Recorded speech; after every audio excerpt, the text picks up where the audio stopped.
is chapter 21 of the 1689 Second London Baptist Confession. So, sa chapter 21 na po tayo, makatapos lang natin yung gospel at yung extent of grace. We will deal with chapter 21 at yan po yung tinatawag nating Christian liberty and liberty of conscience.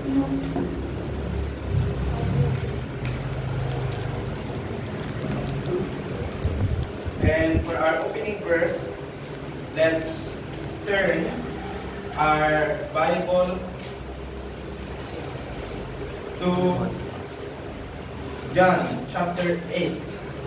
So, ito rin po yung magiging text ko sa preaching sa camp. Ayan.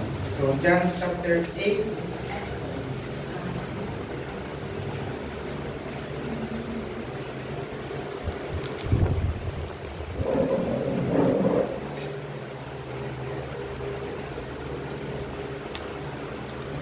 John chapter 8, beginning from verse 32 till verse 36. Nandun na kayo? John 8, 32 to 36. Ang gagamitin ko pong Bible translation ay English Standard Version. So, follow me with whatever translation you have there. So, John chapter 8, verse 32 to 36. Sabi ni Jesus, "And you will know the truth, and the truth will set you free." They answered him, "We are offspring of Abraham and have never been enslaved to anyone.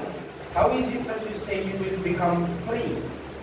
Jesus answered them, "Truly, truly, I say to you, everyone who practices sin is a slave to sin. The slave does not remain in the house forever. The son remains forever." And concluding verse 26. So if the Son sets you free, you will be free indeed. So mahalaga po yung word na indeed. No? Hindi lang sinabing you will be free, kundi meron pang pangtiyak na you will be free indeed. So parang bukod sa sinabi ng you will be free, parang nais pang ipagdiinan na ito ay totoo nga o siya nga. Diba? Kaya nga indeed ay sa Tagalog tunay nga. Tunay nga. Diba? Or sa King James we call it, we have it as verily. So that's our text. And para makita natin mismo ang sinasabi ng ating confession, let's turn to our confession of faith. 1689 London Baptist Confession. At punta po tayo sa chapter 21 of Christian Liberty and Liberty of Conscience. Ang babasahin na po natin ngayon ay paragraph 1 dahil yan po yung ating i-discuss na. So ito po ay may pamagat na of Christian Liberty and Liberty of Conscience. The liberty which Christ has purchased for believers under the gospel consists in their freedom from the guilt of sin, the condemning wrath of God, the rigor and curse of the law, and in their being delivered from this present evil world, bondage to Satan and dominion of sin, from the evil of afflictions, the fear and sting of death, the victory of the grave, and the everlasting damnation, as also in their free access to God, and their yielding obedience unto Him, like not out of a slavish fear, but a childlike love and willing mind. All which were common also to believers under the law, for the substance of them, but under the New Testament, the liberty of Christians is further enlarged in their freedom from the yoke of the ceremonial law to which the Jewish church was subjected unto, and in greater boldness of access to the throne of grace, and in fuller communications of the free Spirit of God, then believers under the law did not ordinarily partake of. Let's go to the Lord in prayer. Our most gracious God and Heavenly Father, we thank you for this wonderful day that you have given us, that you have made us to gather together, to worship you, to magnify your holy name, and at this particular moment, to again absorb your word that will be taught to us, and we are particularly dealing with the liberty that you have given to everyone who comes to the Lord Jesus Christ in faith. May we stand in awe as we see how lovely it is that your liberating grace has freed us from the bondage of sin, from the yoke of slavery, from the tyranny of Satan and evil powers that are surrounding us. We have now the yoke of Christ's righteousness, and we can now somehow we can say that this yoke is easy, as what the Lord Jesus Christ has said in His Word, and this is simply because we obey not as a slavish obedience, but out of love, because of the grace we have received from the very hands of yours. We thank you. In Jesus Christ, we pray all these things. Amen. Kapag sinabi yung word na liberty, ang una kong naiisip ay yung liberty na estatwa. Dahil nakatira kami dun sa likod nun. At yung Statue of Liberty na nasa United States sa New York. Alam niyo ba na may history sa pagkakaroon ng Statue of Liberty? Noong nagsimula ang American Revolution noong 1700s, ay tumulong ang bansang France sa paglaban ng mga Amerikano sa British Empire. So nangako sila na magpapadala sila ng libu-libong mga tropa. Yung word na tropa ay military term. No? Ngayon kasi ang tropa kaibigan. Pero ang tropa talaga kasama sa hukbo ng sandatahan. So meron pa tawag sa kaibigang kakosa. Hindi ba yung ibig sabihin nun? Di ba? Kasama mo sa presuhan. Maigin na lang yung friend.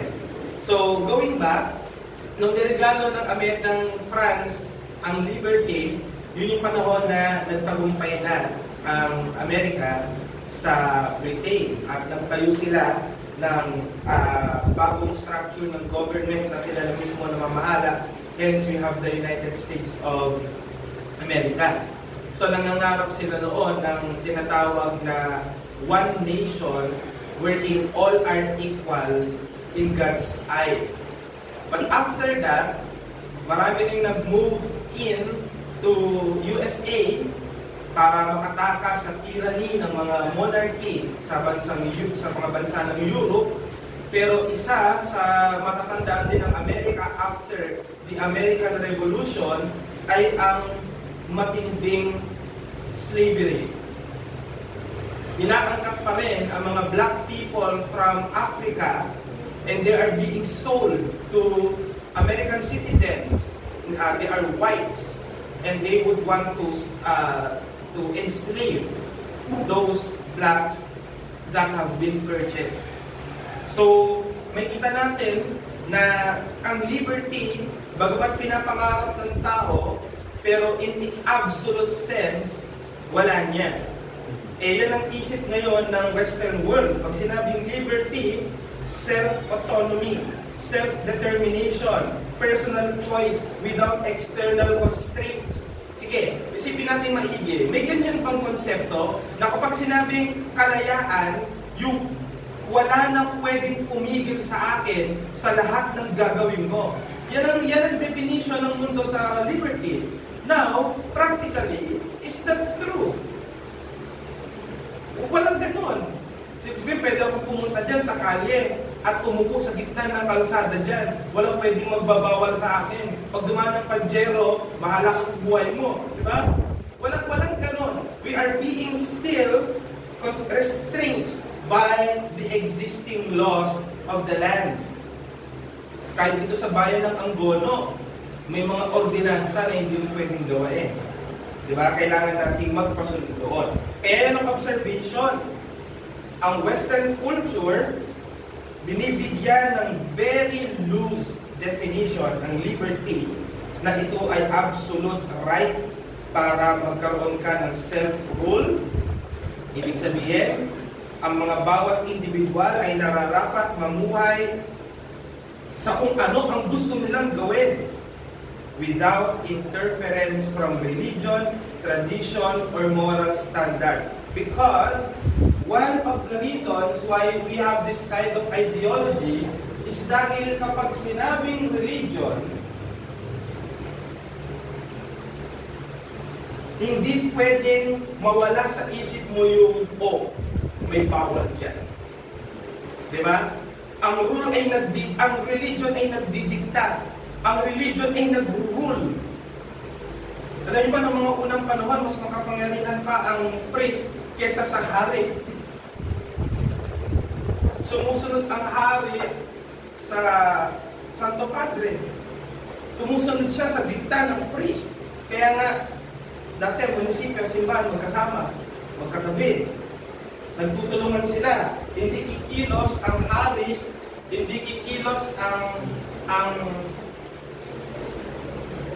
mayores di municipal na hindi dumadaan sa pagkonsulta sa priest.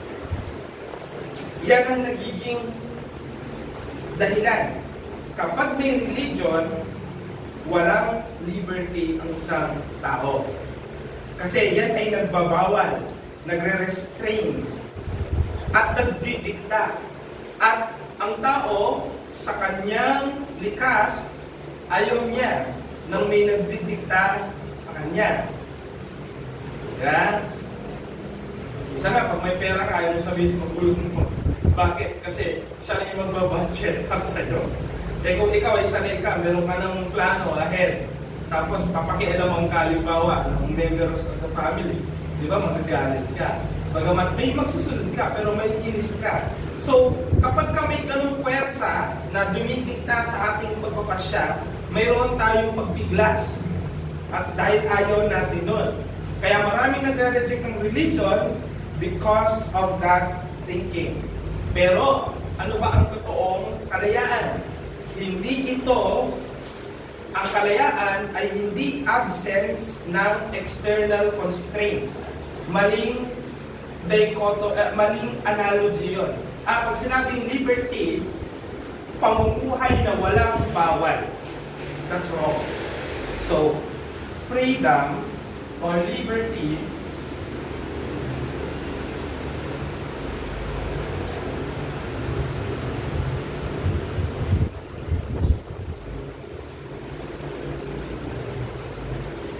so yung idea na kapag sinabing liberty or freedom ay absolute freedom, meaning without external constraint.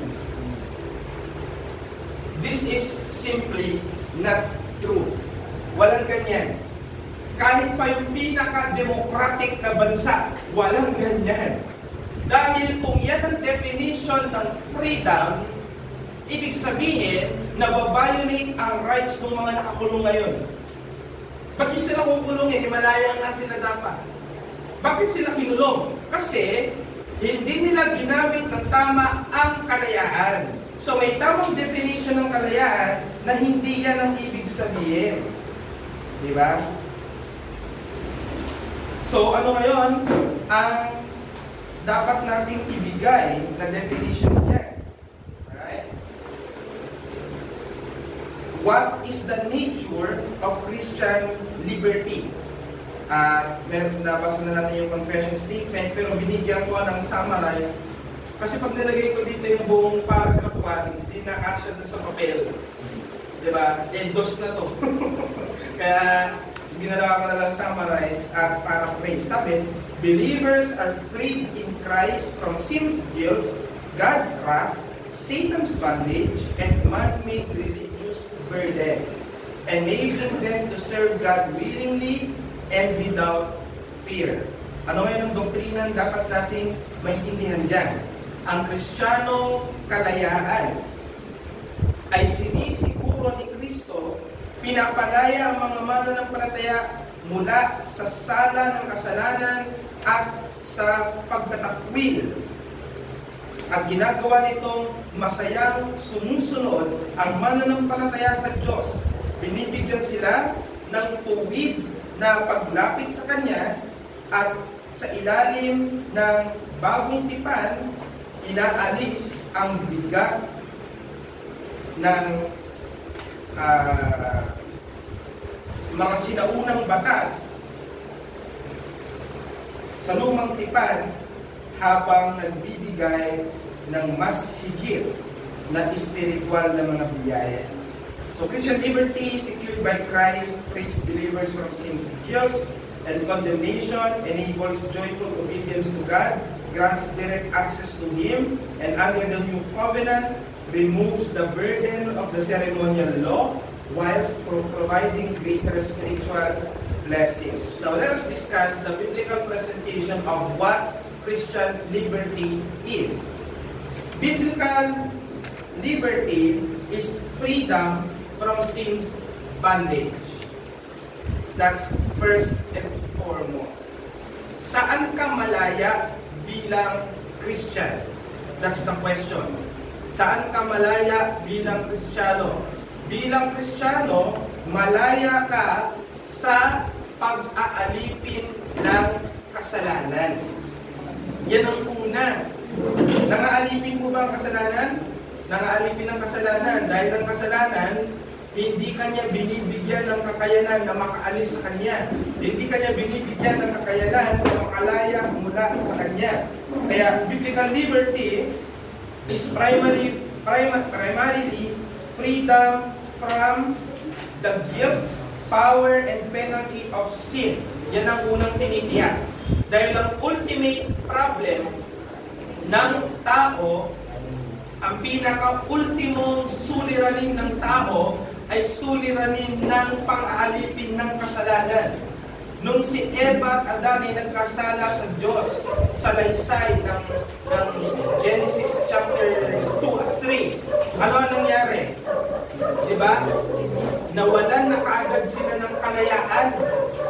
Kalayaan na ano? Kalayaan na magawa ang mga bagay na nakakalugod sa Diyos. Ang tawag natin doon, total depravity.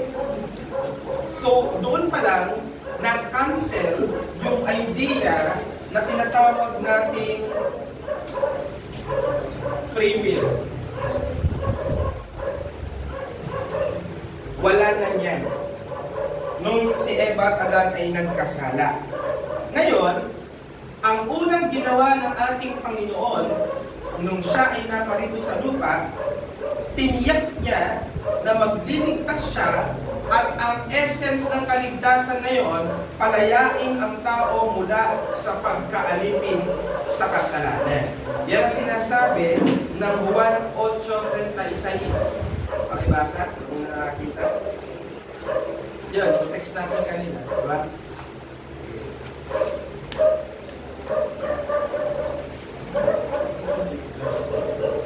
Romans chapter 8 verse 1. John chapter 8 verse 26.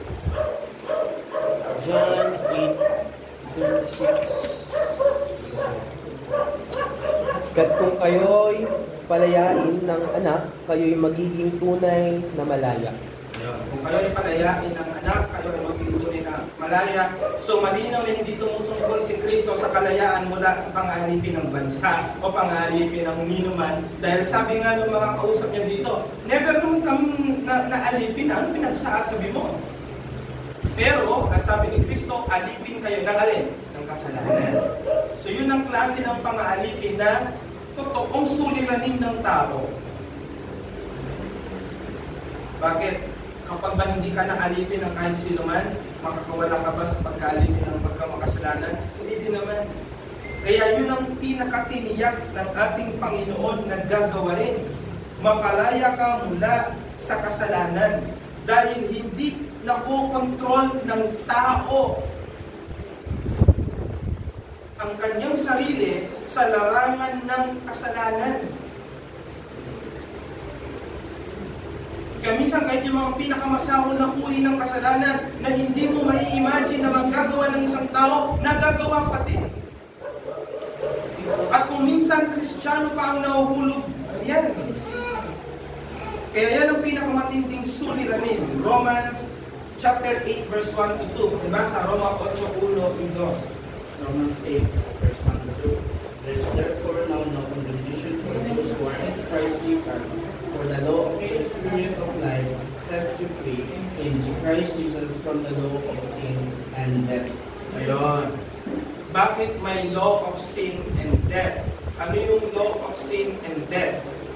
Nung binigay ng Diyos ang kanyang batas, yung law, those law have corresponding punishments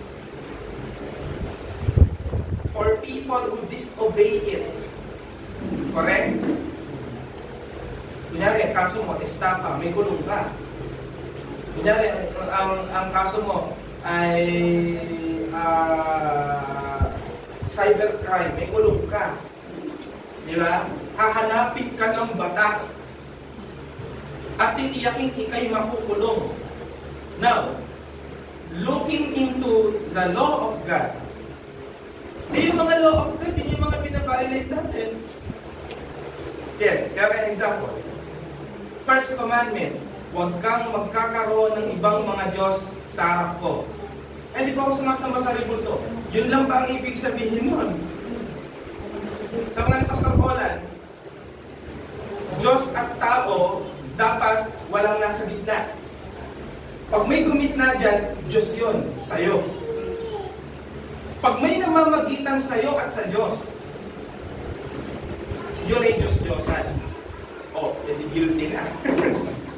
Kaya, minsan, sabi, araw ngayon ng Panginoon. Araw ng Panginoon. So sa araw ng Panginoon, sabi, wala kang gagawin kundi sumamba. And yung ginawa yun, and di violated mo yung first commandment. Second commandment. Ano yung second commandment? Huwag kang gagawa ng anumang larawan. Inanyuan. Oh. Number 3, huwag mong babanggitin ang pangalan ng Diyos sa walang kabuluhan. Oh. Hindi lang ninyo, oh my God, kundi yung, uncareful swearing. Unlawful oaths. Sa ngalan ng Diyos, sinasabi ko, hindi akong gumawa nun. Alam ng Diyos, hindi akong gumawa nun. Or sometimes, sinasangkalan mo ang pagiging Christian mo to justify your evil things is taking the name of the Lord in vain. Hindi naman sabihin Yahweh or Jesus or God. But because you are bearing in your identity the name of the Lord Jesus Christ, you call yourself Christian, and your way of living is living in vain, is also a violation of the third commandment. Fourth commandment, remember the Sabbath day to keep it holy. Alalahanin ang araw ng Sabbath, pakabanalin. Ang dami kong absence sa simba, di ba? Hindi natin ako kompleto ang 52 weeks a year. Lalo na yung mga susunod na law. Igalang mo yung ama, kanina kakasagot lang sa nanay, kakasagot lang sa tatay, di ba? Ng pabala. Violator tayo niyan. Do not steal. Do not kill. O sa isip natin, pinapatay natin yung ayaw natin. Do not steal. Do not commit adultery. Hindi ka nga adulterer, adulteresses. Hindi ka nga physically nag-commit ng adultery. Pero stalker ka naman. Nang ini-stalk mo sa kung saan social media. Oh, violator. Violator tayo. Ano pa? Do not bear false witness. Okay lang uli ng sinungaling. Tapos, do not covet. Ano sa Tagalog ng do not covet? Do not covet. Ang mga ngabi. Huwag kang mag-iimbot. Huwag mong pagnanasaan ng hindi mo pag-aari. Bumili ka. Di ba? Naiingit ka, naka-iPhone ano siya. Mag-iPhone ka din. Naroon ang problema ito eh. Ang problema, walang pambili, kaya ninakaw. O kaya, sinira para bumalik ka sa, di ba? Sa ibang klase mo. So just try to imagine those commandments. Are we perfectly doing it? Of course not. Now, anong ginagawa ng batas sa hindi sumusunod? Nagpapunish. Ano ang punishment ng hindi pagsunod sa batas ng Diyos? Kamatayan. Anong sabi ng Romans 6:23? For the wages of sin is death. Kumbaga, ang tinrabaho mo sa isang linggo ay kasalanan, so sweldo ka ng kamatayan. Yun ang ibig sabihin nun. Wages eh. For the wages of sin is death. Ang pamumuhay sa kasalanan, ang dulo ay kamatayan. Kaya kapag batas ang pinag-uusapan, kamatayan ang dapat natin makita. Pumapatay ang batas ng Diyos. Naniniil ang batas. Madupit ang batas ng Diyos. At walang makakatakas. Gaya mo si Jonah, sinubukang tumakas, ano nangyari? Di ba? Sa omnipresence ng Diyos, kahit ang Diyos nandun sa laot, kaya niyang utusan ng malaking isda at sinabi, lulunin mo yan. He can command His creation to do things for Him. So, anong ibig sabihin nun? Alipin tayo na hindi natin kayang makawala. At ang ginawa ng ating Panginoon, ang ginawa ni Jesus, whatever His law demands, He perfectly obeyed. Ang tawag doon, covenant of works. Yung sa atin na tayo dapat ang gumawa, siya ang gumawa, at yung merits ng kanyang ginawa has been imputed to us. Hence, sa mata ng ating Diyos Ama, tayo ay nakasunod sa batas ng Diyos. Dahil kay Kristo. Yan ang sabi ng verse. For the law of the Spirit of life has set you free in Christ Jesus from the law of sin and death. Therefore, liberty is not lawlessness, but a transformation of the believer's state before God. And the Scriptures teach us that liberty is the fruit of justification by faith alone. What is the first thing that you should see as far as Christian liberty is concerned? I am free from the guilt of sin. Bago mo na tanongin, ano ba yung bawal kainin? Ano ba yung dapat isuot? Those are just secondary. Actually, kung hindi ka nakalaya sa kasalanan dahil kay Kristo, never mo yung mamimit yung mga secondary at tertiary. So, pinaka-importanting punahin, ikaw ba ay nakalaya na sa bangis ng kasalanan at kamatayan? Bakit nakakatakot ang pating? Kasi pag mga yung bunga nga, kita mo yung tulis, razor sharp na teeth. Now imagine a baby shark. Nandiyan, nasa aquarium mo. Tatakot ka ba doon? Lalo na yung wala pang ngipin? Hindi. Because siya nga ay shark, pero toothless. Imagine a lion na walang kuko at walang ngipin. Hindi na siya nakakatakot. Ganyan din i-describe. Nung wala ka pa kay Kristo, nakikita mo ang bangis ng batas. Dahil hindi ka sasantuin ng batas ng Diyos kapag nagkasala ka, isyusyuk ka sa kapahamakan. Pero nung dumating ang ating Panginoong Jesucristo, hindi niya inabolish yung batas, tinanggalan niya ng ngipin para sa iyo. Tinanggalan niya ng bagay na makakapatay sa iyo. Kaya ngayon, the law of God is your delight. Kaya nag-uusapan natin kagabi, you are obeying it out of love and a response to God's grace. No longer because it is a prerequisite to salvation.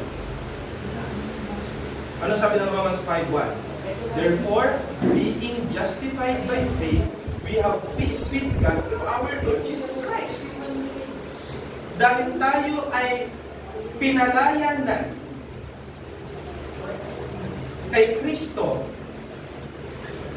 meron na tayo ngayong kapayapaan sa Diyos. Alam nyo, ganito na example. Saan kayo umuwi? Sa parents, di ba? Umuwi kayo sa bahay ng nanay nyo o tatay nyo. O sa family members nyo. Ganito na example. Kapag kang inaaway mo, kapitbahay mo, walang matinding epekto yun sa'yo.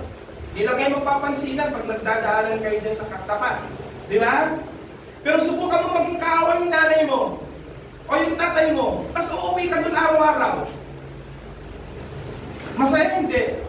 Eh, kaya minsan, kapag ka tapos na yung school mo, nagtatambay ka pa. O kaya nasa trabaho ka, mag-uuti ka kahit di naman kailangan. Bakit? Ayaw umuwi. Kaaway ka doon. So imagine yourself, you are in a world where everywhere God is there.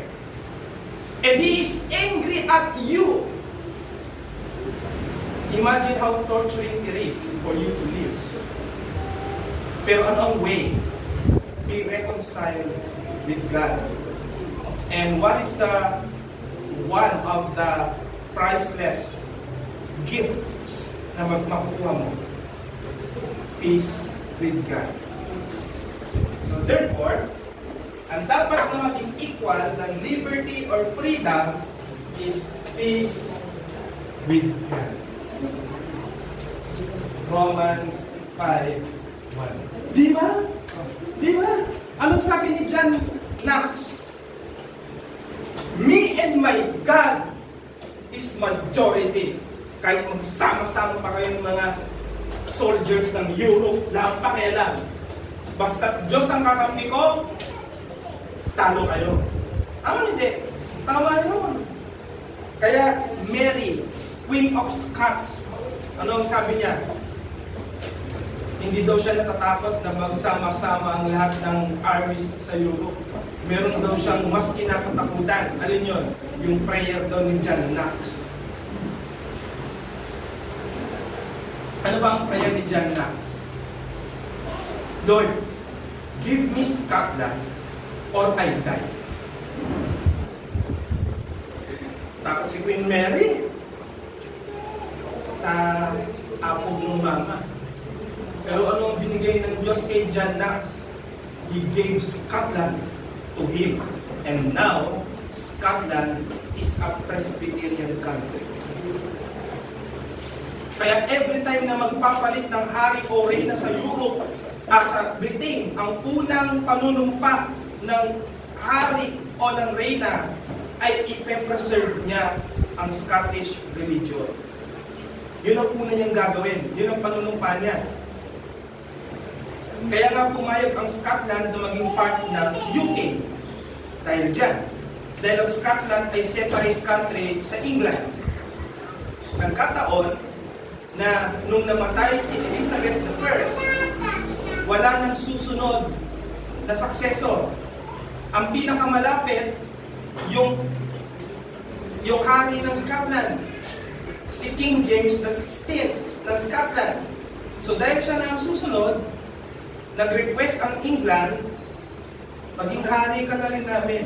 So yung hari ng Scotland ngayon, hari na rin ng England. Tinawag siyang King James I. Siya yung King James version ng Bible. Kaya hanggang ngayon, ganyan. Magkasama ang Scotland at saka ang British. So, going back, liberty or freedom is living a life having peace with God. Now, liberty is freedom given after regeneration. Nakukuha mo ba ang liberty prior to your salvation? Hindi. Binibigay ng Diyos ang liberty after. Hindi ibig sabihin ng Christian liberty ay autonomous ka na sa batas ng Diyos, kundi yan ang liberty. Malaya na ako sa batas ng Diyos. Mali. Malaya ka sa condemning power ng law. Yung ginagawa ng law, pag hindi mo siya nagawa, dun ka pinalaya, hindi sa law. Sige, meron pa po sa Bible, ginawa ko na yan, huwag yan ang gagawin yan. Wala. Bakit? Kasi yung law of God na sinunod ni Kristo, sinunod niya doon yung bagay na hindi na natin kailangan gawin. Pero pinapasunod tayo sa hindi niya nagbabagong moral will. Kaya nga, meron tayong tinatawag na general equity.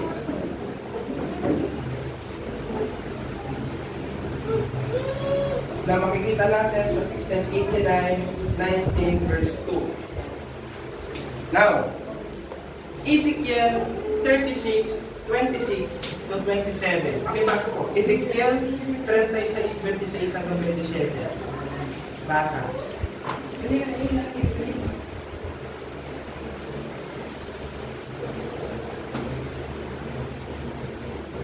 Di ba? Anyone? Yes, Ezekiel chapter 36, verse 26. Bibigyan ko kayo ng bagong puso. Lalagyan ko kayo ng bagong espiritu sa loob ninyo. Aking aalisin ang bagong puso sa inyong naman at aking bibigyan kayo ng puso naman. Aking ilalagay ang aking espiritu sa loob ninyo at palalakarin kayo ng ayon sa aking mga tututunan at magiging maingat kayo sa pagsunod sa aking mga batas. Amen. Alam niyo ang napakaganda tungkol sa verse na yan, ang application niyan ay panahon natin. Panahon ng New Covenant. Dahil ang pinapromise dyan ay regeneration. Para makasunod na kayo sa batas ng Diyos, bibigyan ko na kayo ng puso hindi matigas, bibigyan ko kayo ng pusong malambot, at yung aking utos, ilalagay ko sa loob nyo para maingat kayong makasunod sa mga batas ko. Hindi ba yan ang panahon natin ngayon? Meron tayong Espiritu Santo na maya't maya ay nagbibigay sa atin ng senyas sa tuwing tayo ay nag-iisip ng hindi maganda. Ibinabalik tayo sa mga talata ng Biblia na nagpapaalala sa atin ng mga mabubuting gawa ng katwiran. Ano pang sabi? Galatia 5:13. Basa.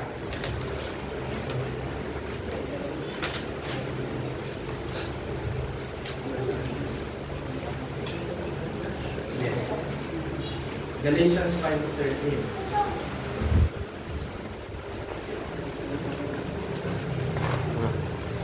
Galatians 5:13, sapagkat kayo, mga kapatid, ay binawag sa kalayaan, subalit huwag lamang ninyong gamitin ang inyong kalayaan bilang isang kadahilanan para sa laman, kundi sa pamamagitan ng pag-ibig ay maging alipin kayo ng isa't isa. Ayun. So doon tayo mag-focus sa word na for you were called to freedom. Hindi lang tayo kinol to be saved. Kasama ng pagiging saved ay maging free. Free from the curse of the law. Katanda natin, ang kalayaan kay Kristo ay covenant, ay new covenant blessing. Pang New Testament po ito. At nandito na tayo sa New Testament.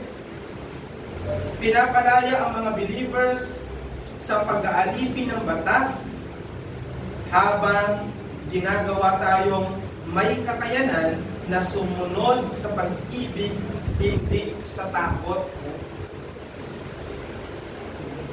Kaya sabi ko sa inyo kagabi, doon sa tapat namin sa Isul, pag walang MMDA, nukno ka ng mga jaywalking. Pero pag nandyan ang MMDA, walang gumagawa. Hindi dahil sa substance ng law, but because people are just frightened. Iba yung you are obeying the law out of love kesa sa obeying the law out of fear. At tayo pinalaya sa law na kung saan susunod na tayo sa law out of love. Isa pang liberty na binigay sa atin ay ang makalaya tayo sa mga ceremonial law. Bigyan ko po kayo na example ng mga ceremonial law. Pag nagkasala ka, baka ng kambing, patayin mo para mapatawad ka sa kasalanan. Ano kasi kasalanan yung ginawa mo? Hindi ka nagbayad ng buhay sa templo o kuha ka na ng ox. Patayin mo. Patuloy mo yung dugo. Marami tayong kasalanan. Isipin mo yung pagiging magastos sa pagpatay ng hayop. Magkano isang baka ngayon? Walang 100,000. Sa isang pagkakasala, ang gagawin mo. May mga observance pa ng mga feasts. Jubilee, mga kung ano-ano, na kailangan gawain. Pagpasok sa sinagoga, dapat punong pari lang. At dapat ang punong pari, walang mantsa sa kanyang damit pagpasok doon. Dapat hindi siya gumawa ng kasalanan. Wala siyang kapintasan sa pagpasok doon. Just try to imagine. Pero pinalaya na tayo ng Panginoon sa mga bagay na yan. Kaya, ang Old Testament believers, alright, ay greater tayo ngayon sa kanila. Bakit? Dahil sa panahon natin, may ginagawa sila na hindi na natin kailangan ngayon. So natin, mga examples, Acts 15:10-11, na-reject ng mga apostle yung pagpilit ng ceremonial law sa mga Gentile believers.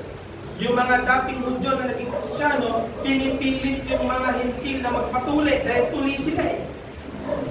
Pero nung sabi ni Pablo, hindi kailangan yan.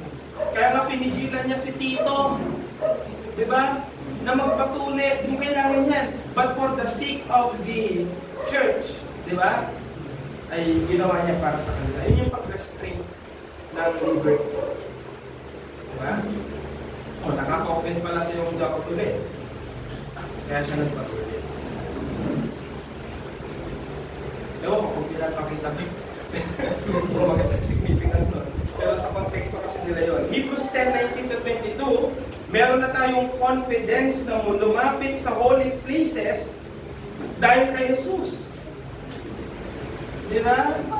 Dati, ingat na ingat ang tao sa pagpasok sa loob ng templo. Ang dami-daming bawal. Dapat perfect ka. Ngayon, di ba? Kahit ugaling aso, nakakapasok sa loob ng simbahan. Dahil sa kalayaan na ibinigay ng Panginoong Jesus mula sa mga ceremonial law. Kaya ang Kristiyanong kalayaan, ina-abolish nito ang ceremonial law, ngunit nakakapit pa rin sa moral law bilang gabay sa maka-Diyos na pamumuhay. Ano ngayon ang mga practical lessons na kailangan natin makuha dyan? Ang kalayaan mo bilang Kristiyano ay pribilehiyo na dugo ang pangbayan. Ano ibig sabihin yan? Binili sa'yo ni Kristo ang kalayaan mo. Binili ni Kristo ang kalayaan natin. Kaya ang kalayaan natin, kesa tawagin mong karapatan, dapat mas tanawin mong privilege. Pag tinawag mong karapatan, yayabang ang dating mo. Kasi karapatan mo eh. Hindi. Pribilehiyo. Yan ang itatak mo sa isip mo. Wala nang karapatan sa kahit anong bagay. Na pribilehiyoan ka lang.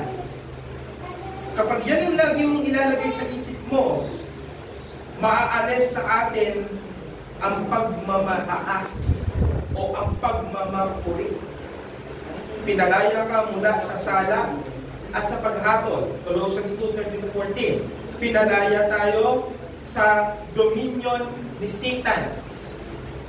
Ito, let us just correct your theology just a bit. Nung wala pa si Kristo, Let me just borrow the word powerful. Si Satan ay powerful. Ginagamit niya yung batas ng Diyos din para pahinain ang tao, palayain ng tao sa Diyos. Nung si Kristo ay dumating, natupad yung sinasabi ng Genesis chapter 3 verse 15 na si Satan dudurugin niya yung sapong ni Kristo. Ano yung sapong? Yung sapa. Dudurugin niya yung sapong ni Kristo. Si Kristo naman dudurugin niya yung ulo ni Satanas. Alright? Diba? Now, nung si Satan nung si Christ ay pinako sa krus at nag-resurrect. Alright? Si Satan nawalan ng kapangyarihan. Bakit? Kasi hindi niya na madidisib ulit ang nation. Bakit? Dahil yung mensahe na ginawa ni Kristo kakalat sa sangkalupaan. Kaya sabi ng Revelation 20-21, si Satan sa future, sabi sa Revelation, siya ay igagapos ng 1,000 years. Ano ang doktrina dyan natin dati? Mangyayari pa lang yan, right? Yung paggapos kay Satanas, mangyayari pa lang. Pero alam niyo ba kung saan, kailan igagapos si Satanas? Nangyari na. Nung si Kristo ay namatay at muling nabuhay, si Satanas ay gapos na. Nakatali na, wala na siyang kapangyarihan. He can no longer deceive nation. May influence na ang mga alipores, diba? Nariyan, ang mga demonyo, nariyan, nang-i-influensya, pero tapos na. O ano po yung millennium? Ano po ibig sabihin ng 1,000 years siyang igagapos? Samantalang si Kristo, 1,000 years naman maghahari. Isa lang ibig sabihin ng 1,000 years. Unending. Kaya ang panahon natin ngayon, malayang malaya dahil yung pinaka-master of evil, powerless. Durugin mo naman yung ulo. Ang ahas, pag hinati mo sa kalahati, malalaso ka pa rin pagka nakagat ganun. Basta hindi ito ng ulo. Nakita niyo yung isang mama na nag-viral sa Facebook, patay na yung ahas, ha? Nilaro-laro. Pinawakan yung ngipin. Maya-maya, nangiisay na namatay.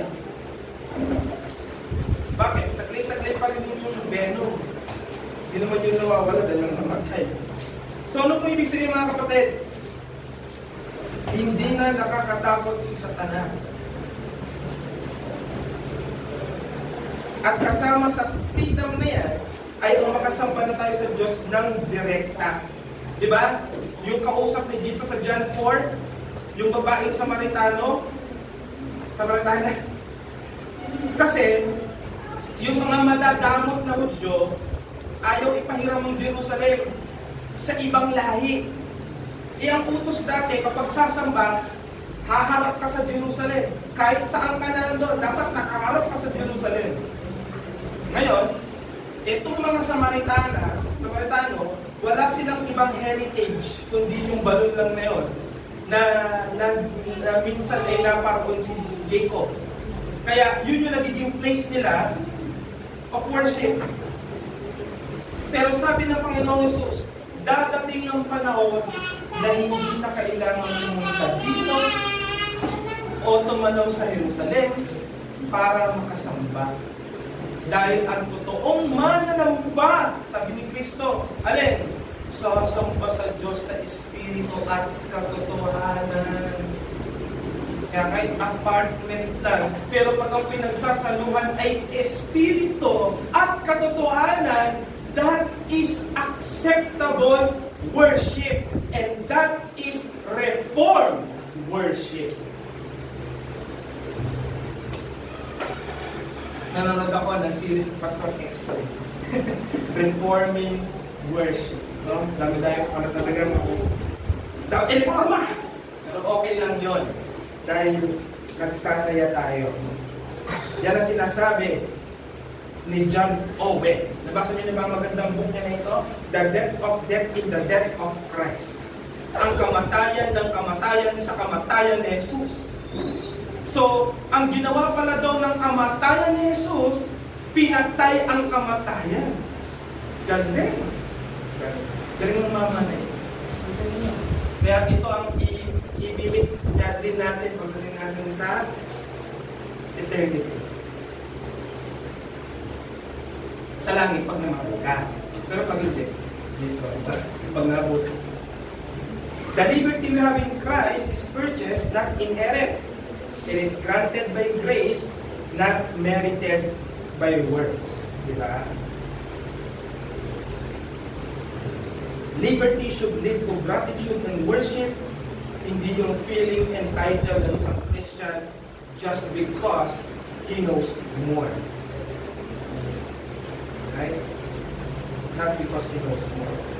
And Christian liberty strengthens sanctification.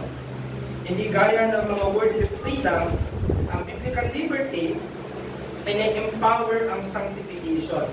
Titus 2:11-12, grace trains us to renounce ungodliness. 2 Corinthians 3:7-18, sabi ron, where the Spirit of the Lord is, there is freedom. Being transformed into the same image. Kaya alam nyo minsan, pag may humingi ng payo, bakit yung payo na ito? Ang gawin ko, payo ng payo. Pag alam mo ang bilibid, wala kang ibang sagot sa kanya, he must be born again. Otherwise, hindi niya ma-achieve. Dahil ang believer lang ang may espiritu, at ang espiritu ang nagbibigay ng kapangyarihan ng tunay na pagbabago. Kaya alam niyo mga kapatid, ang pinakamalaya sa lahat ng tao sa mundo ay ang mga Kristiyano. Ang pinakamalaya sa mundo ay ang mga Kristiyano. So enjoy that freedom. Enjoy it. And do not become abusive of it. Before free ka, ipinalaya mo na ng sarili mo sa mga Christian duties mo. Huwag ka naman mga kapatid. Give an example. Yung aming looban, may mga nakapunta na sa inyo sa aming looban. Pamugan ng mga adik yun. Noon, mga nagsasyamu. Yung isa doon, nakulong na. Tapos kamakainan lang pinalaya. Hindi nakalaya na. Nakakalabas na uli siya. Nakakausap niya na gusto niya makausap. Nito lang Wednesday or Thursday, nag-raid ang CIDG doon sa loob namin. Kuha na naman siya. Bakit? Kasi naubuli. Control. What will happen if you abuse your liberty? Hindi ka man mawawala, hindi naman mawawala ang kaligtasan mo. Pero alam mo kung alin? Na-enslave ka ulit. Na-enslave ka ulit.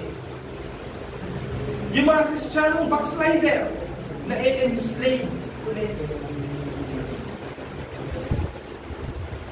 Nalilimitaan yung freedom nila. Dahil inaabuso ang kalayaang ibinigay ni Kristo. And lastly, Christian liberty flourishes in the church. Dapat, mga kapatid, sa presensya mo sa loob ng iglesia, nararamdaman ng kapwa mo na may freedom sila. Hindi makatingin ka sa kanya eh.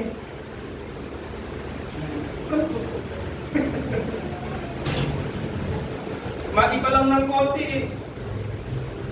Dapat maramdaman ng kapatiran ang liberty na meron sila. Pinalaya yan ni Kristo. Anong karapatan nating mag-higpit sa Kanya? O hindi naman, pagbawalan siya sa bagay na hindi naman binawal ni Kristo. Baka mamaya may magsabi, So sabi ni Dr. Joshua, huwag magpawala kumain ng taba, ha? Hindi naman ay health concerns. So hindi naman tayo magtolerate ng gano'n. Kaya mga kapatid, ang confession ay nagbibigay sa atin ng corporate aspect of liberty. Meron tayong free access to God and willing obedience, kaya dapat ang liberty ay na-exercise sa church. 1 Corinthians 8:9. Take care that this right of yours does not somehow become a stumbling block to the weak. Yan ang sinasabi ko kahapon. Bigyan ko an example. Ang uminom ng alak ay hindi masama. Hindi masama yun. Ulitin ko, hindi masama. Ang maninigarilyo, hindi din masama. Sinasabi ko na ng vulgaran. Pero, una, may mga health concerns. May mga health implications yan. Alright? So, ang encouragement natin, huwag mo sasobrahan. Para hindi ka mamatay kaagad. Pangalawa, ang thinking ng mga tao sa Pilipinas, masama yung mga yan. Kaya kung may bago dito, at ikaw ay nag-e-enjoy kang uminom ng beer, huwag mo papakita sa harapan niya. Yun ang point nun. Magpipigil ka ng liberty para sa kanya. Kasi siya yung hindi pa nakakalaya doon. Ikaw nakalaya ka na. Mayroon pa ng beer sa bahay. Diba? Huwag sa church. So kanigayan yung Corinto, nagdala ng kanilang mga wine para mas madami mainom. At ang dulo, naglasingan na sila. Yun ang sinasabing unworthy manner. Hindi yung nagkasala ko, di ako magpapartik. Hindi ganun. Nagkasala ko, di ko magpapartik. Ang unworthy manner, yung paraan ng pag-observe ng church. Yun ang pinagbabawal ng Diyos. Kaya mga kapatid, kung alam mo matitisod ang kapatid mo sa paggamit mo ng kalayaan, pigilan mo muna. Hindi naman maaagaw sa iyo. Pigilan mo muna. Mag-promote ka muna ng graciousness sa kapwa. Yung kapatid mo, kagagaling lang sa Sabadista, huwag mo pipilit yung kumain ng baboy. Huwag mo siyang dadayain. Okay mo ito. Ano yan? Isda. Tapos pagkagat niya, baboy pala. Magtatanong ng galing sa iyo, kapatid. Bastos ka. Alam mo ayaw ko pa. Alam mo hindi ko kaya kumain. Pilit-pilit mo ako. Hindi may kaaway ko pa. Yeah? Mamamatay ka ba? Pagka nagbigil ng uminom? Hindi, di ba? So, tignan mo muna sa presensya ng kapatid na mahihina. Yeah? Tigil mo na. Ephesians 4:3. Ang paggamit ng liberty sa church para ang church ay ma-unite at hindi ma-divide. Anong sabi ni Charles Spurgeon? True Christian liberty is never self-centered. It always considers the brethren. Bakit ko sinabi ang quote niya ni Spurgeon? Kasi yung ibang Kristiyano na naiintindihan yung liberty nila, nagiging makasarili. At wala na silang pakialam sa iba. Kaya ngayon, magpo-post sa Facebook na, halimbawa, nagbe-vape siya. Tapos nagpo-comment yung kanyang mga kapatid. Hindi ka naman, wala kang pakialam, liberty to to. Nagbabasa pa kayo ng Bible? Ha? Hindi niyo ba alam na hindi ito bawal? Nagiging makasarili. Dahil lang alam niya na hindi naman bawal. Pinaglalandakan niya at tuwiran niyang hinahamak yung mga kapatid na hindi alam yun. Kaya we always consider the brethren in our speech. Kunyari, ikaw, mahilig ka sa mga word na tanga, gago, tarantado. Eh, mga word na hindi naman mura yun eh.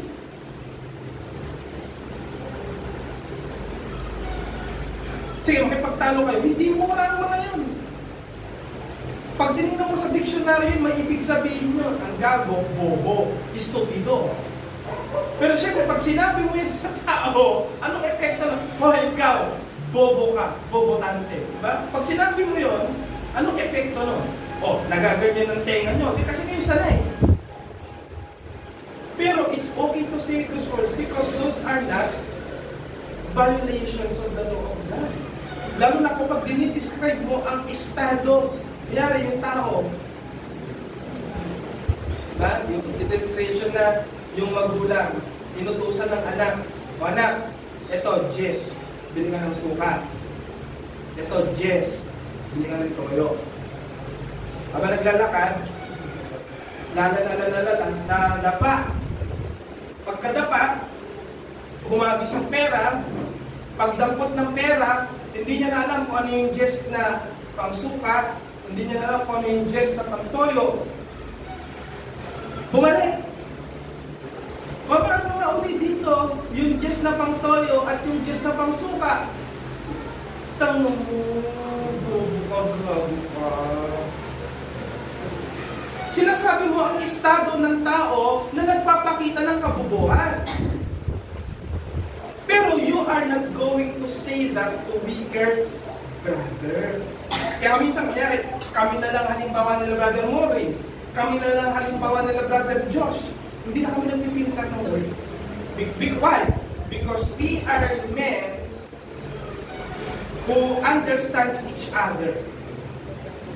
Kaya wala na kami ganun filtering. Pero hindi mo ipipilit sa church na may bago, na ngayon pa lang naupo dyan. Nangigits nyo? Ganun ang pagre-restraint ng freedom. Na you are being considerate to your brethren. Alright? Kaya wala pong magsisilipan. Yan ang ibig sabihin.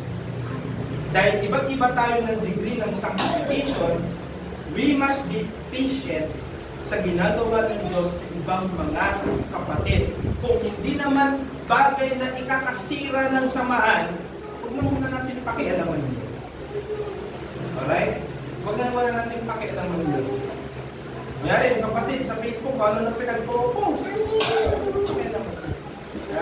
Ang mahalaga, aware ka. Aware ka.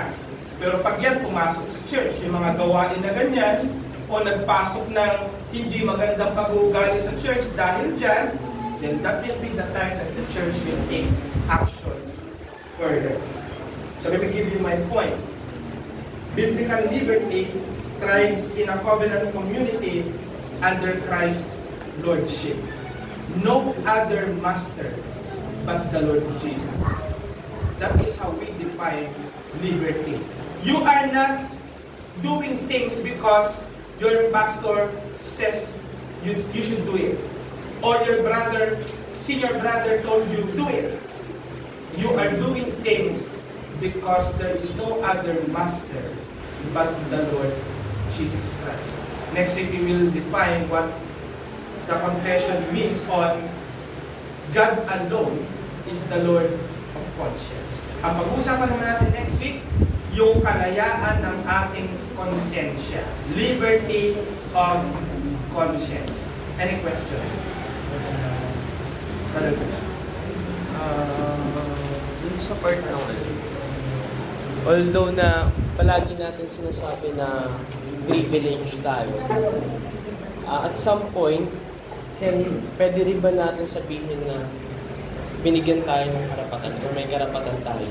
Parang same language ito ng Colossians 1:12. Na sinasabi na binigyan ko na kayo ng karapatan dahil kay Kristo, binigyan kayo ng karapatan ng Diyos sa mga bagay na meron kayo, sa mga manner na meron kayo. Pero syempre yung context naman nun, meron din nagdi-disqualified sa mga Colossians dahil hindi sila kumakain ng ganyan, hindi sila kumakain ng ganito. Pero ang responsible doon, binigyan na kayo ng karapatan bilang mga Kristiyano dahil kay Kristo sa mga bagay na meron kayo ngayon. So, at some point, okay din ba na maging language natin na binigyan tayo ng karapatan or may karapatan na tayo? Yung context ng word na karapatan, pag ginagamit sa postmodern world, ang ibig sabihin, deserve ko to. Pag sinabing, karapatan ko to, equivalent yung sa words na deserve ko to. Bakit? Pinagtrabahuan ko to, kaya karapatan kong bilhin kung anong gusto kong bilhin. Tama yun. That's rights. Rights because it is out of your own effort. Ang rights sa biblical context ay bagay na hindi mo pinagtrabahuan, binigay sa iyo ng Diyos, kaya ang perfect term should be privilege. Nalagets nyo? Kaya careful tayo sa paggamit ng word na karapatan at pribileyo. Pag sinabi mong karapatan at hindi well-defined ang ibig sabihin mo sa karapatan, labas ang Diyos doon. Diba? Karapatan ko, merong ginamit eh. For those who received Him, John 1:12.